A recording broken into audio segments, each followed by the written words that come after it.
அமானுஷ்யம், மாந்திரீகம், கடவுள், பேய் இந்த மாதிரியான விஷயங்கள பேசுற நெறைய பேர் இந்த வார்த்தைய பயன்படுத்தி கேட்டிருப்பீங்க. அதுதான் பாசிட்டிவ் அண்ட் நெகட்டிவ் எனர்ஜி. உண்மையிலே பாசிட்டிவ் அண்ட் நெகட்டிவ் எனர்ஜினா என்ன? ஃபர்ஸ்ட்டு ஸ்பிரிச்சுவாலிட்டி சைடு பார்க்க போனா, நமக்கு இன்பங்கள் தரக்கூடிய உணர்வுகளான அன்பு, பாசம், கருணை இந்த மாதிரியான உணர்வுக்கு காரணம் பாசிட்டிவ் எனர்ஜி. இதுக்கு எதிர்மறையா கோவம், பயம், பேராசை இந்த மாதிரியான உணர்வுக்கு காரணம் நெகட்டிவ் எனர்ஜி அப்படின்னு சொல்லுவாங்க.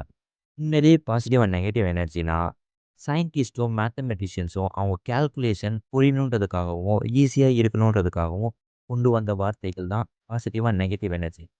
ஒரு பொருளோட டைரக்ஷன், மொமெண்டம் இந்த மாதிரியான விஷயத்த புரிஞ்சுகிட்டு ஈஸியா கால்குலேட் பண்ணணுன்றதுக்காக கொண்டு வந்த வார்த்தைகள் தான் பாசிட்டிவ் அண்ட் நெகட்டிவ் எனர்ஜி.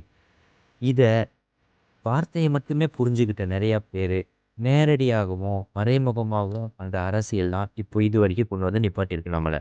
எங்க கொண்டு வந்து நிறுத்திக்கிற பாத்தியா?